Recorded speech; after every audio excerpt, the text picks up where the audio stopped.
Oke, baik. Assalamualaikum warahmatullahi wabarakatuh. Apa kabar teman-teman semuanya, guru-guru hebat yang sangat luar biasa. Oke, kembali lagi bertemu dengan saya, Muhammad Sigit Sugiyarto, dalam kegiatan pembelajaran untuk persiapan pretest PPG dalam jabatan tahun 2023 untuk mata pelajaran PJOK. Oke teman-teman, sebelum kita memulai pembelajaran, seperti biasa, bagi teman-teman yang belum subscribe, silahkan klik tombol subscribe dulu ya teman-teman, agar channel ini dapat berkembang, dan juga sebagai bentuk apresiasi teman-teman kepada channel ini ya. Oke teman-teman semuanya, kita belajar di modul 2 profesional ya teman-teman. Kita sudah di kegiatan belajar 2, yaitu tentang aktivitas gerak dasar, aktivitas permainan bola besar, dan yang terakhir aktivitas permainan bola kecil. Oke, baik teman-teman semuanya, langsung saja kita mulai untuk pembelajaran. Oh ya, bagi teman-teman semua yang ingin modul pembelajaran dan juga yang lainnya, silakan bisa DM Instagram saya, nanti saya taruh ya atau simpan di deskripsi. Oke teman-teman semuanya, kita mulai saja. Oke, sekarang kita mulai di aktivitas gerak dasar. Ada 7 komponen yang dicantumkan dalam kurikulum PJOK di sekolah. Ketujuh komponen tersebut adalah sebagai berikut. Yang pertama, aktivitas atletik. Yang kedua, aktivitas olahraga dan permainan. Yang ketiga, aktivitas senam. Yang keempat, aktivitas akuatik. Yang kelima, aktivitas bela diri. Yang keenam, aktivitas pengembangan, dan yang ketujuh, kesehatan. Ya teman-teman, tolong pahami baik-baik ya, dan juga harus ingat ketujuh komponen ini. Oke, di sini ada 4 konsep dasar dalam memberikan materi PJOK di sekolah. Yang pertama ada komponen organik, yaitu gambaran aspek fisik dan psikomotor dan harus dicapai pada setiap proses pembelajaran, yang meliputi kapasitas fungsional dari organ-organ seperti daya jantung, seperti daya tahan jantung dan otot. Yang kedua, komponen neuromuskuler, yaitu gambaran tentang aspek kemampuan unjuk kerja, keterampilan gerak yang didasari oleh kelenturan, kelincahan, keseimbangan, kecepatan, dan lain-lain. Yang ketiga, yaitu komponen intelektual, yang merupakan gambaran yang dapat dipadankan dengan kognitif. Oke, jadi intelektual ini sama saja dengan kognitif atau kemampuan berpikir. Yang keempat, komponen emosional. Ini merupakan gambaran yang dapat dipadankan dengan afektif. Oke teman-teman, kita mulai atau kita lanjutkan. Dari keempat konsep tersebut dapat disederhanakan menjadi 3 konsep saja, yang berarti yaitu yang pertama mengembangkan aspek psikomotorik atau keterampilan fisik, yang kedua mengembangkan aspek kognitif atau keterampilan intelektual, yang ketiga mengembangkan aspek afektif. Di sini yang termasuk ke dalam keterampilan moral, emosional, sosial, dan spiritual. Oke, kita lanjut teman-teman. Di sini ada keterampilan gerak dasar atau fundamental motor skill.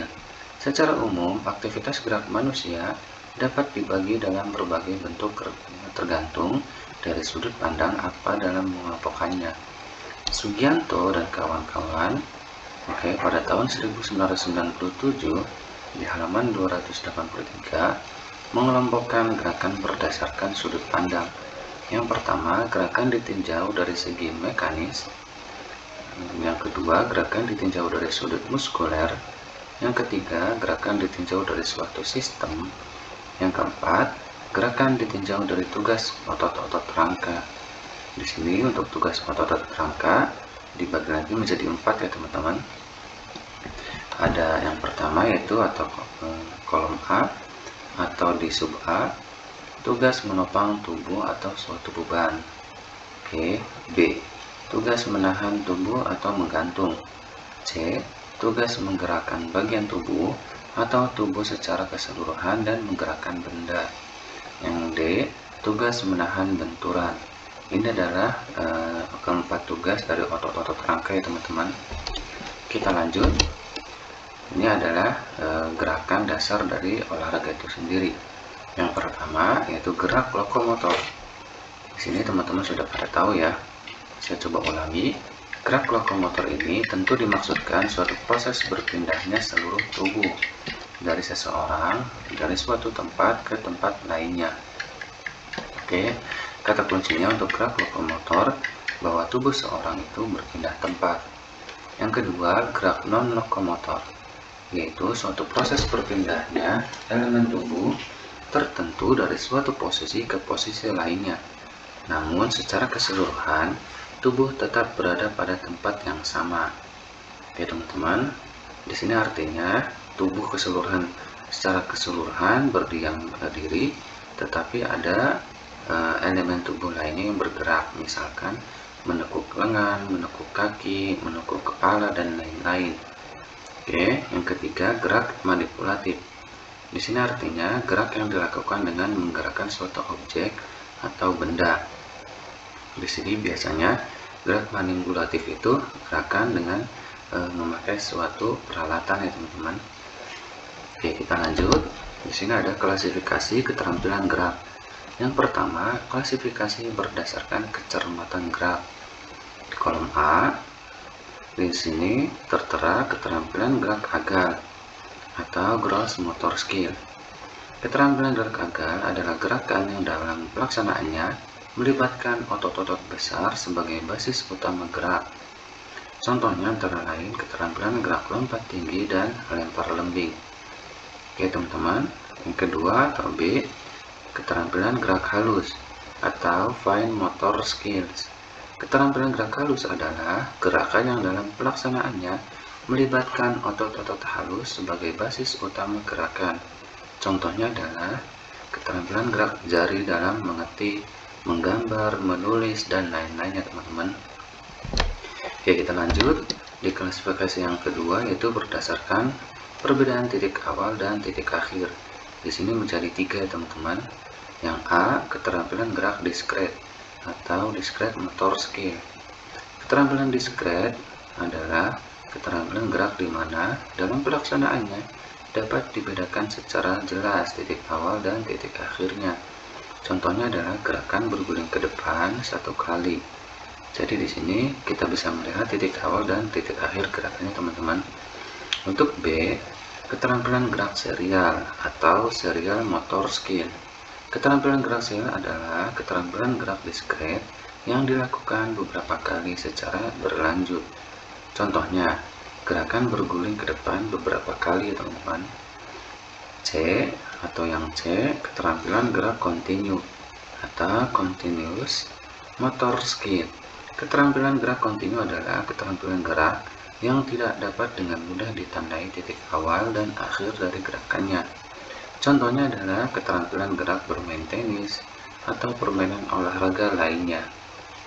Jadi, gerakan di kontinu ini tidak diketahui awal dan akhirnya teman-teman.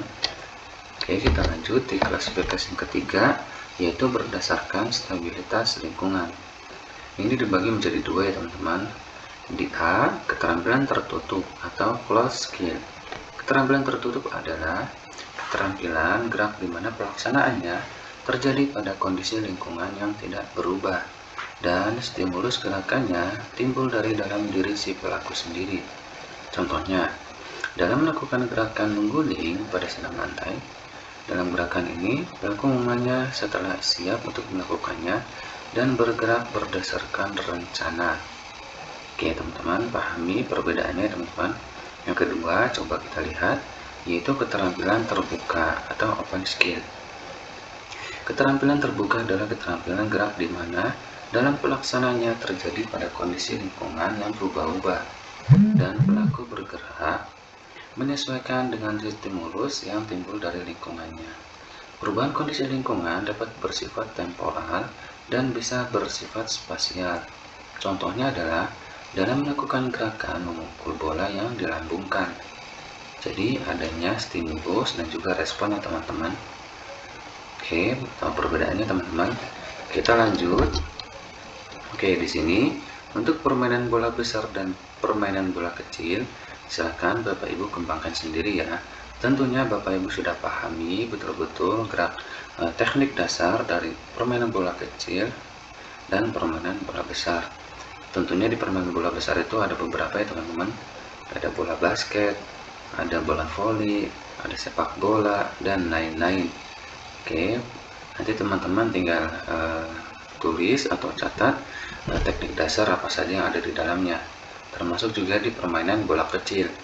Ini termasuk ke dalamnya itu badminton, futsal mungkin ya teman-teman, terus apalagi teman-teman, jadi yang termasuk di permainan bola kecil ya. Jadi teman-teman tinggal tulis catatan-catatan tentang teknik dasarnya. Oke teman-teman, kita lanjut di contoh soal ya. Oke, kita lanjut di contoh soal. Oke, baik Bapak Ibu, di sini ada soal ya, seperti biasa. Oke, sebelum kita bahas soal, saya ingin mengajak ke Bapak Ibu semuanya untuk memberikan saran kepada saya, apakah saya harus membuat video khusus membahas soal-soal, baik itu pedagogik ataupun profesional. Barangkali teman-teman atau guru-guru semuanya yang saya ingin, misalkan saya ingin membuat soal di video khusus ya, silakan tulis di kolom komentar seberapa banyak yang ingin saya membahas soal-soal ya Bapak Ibu ya. Jadi khusus soal-soal saja. Silakan Bapak Ibu komen di bawah. Nanti saya kalau misalkan banyak yang ingin saya membuat soal-soal atau contoh-contoh soal, nanti saya buatkan khusus video yaitu tentang soal-soal dan dibahas ya Bapak Ibu ya. Oke, kita lanjut di soal yang pertama. Kita mulai saja. Beberapa prinsip umum dalam memberikan pembelajaran pendidikan jasmani adalah kecuali A. Pendidikan jasmani pada hakikatnya adalah proses pendidikan yang memanfaatkan aktivitas fisik. B.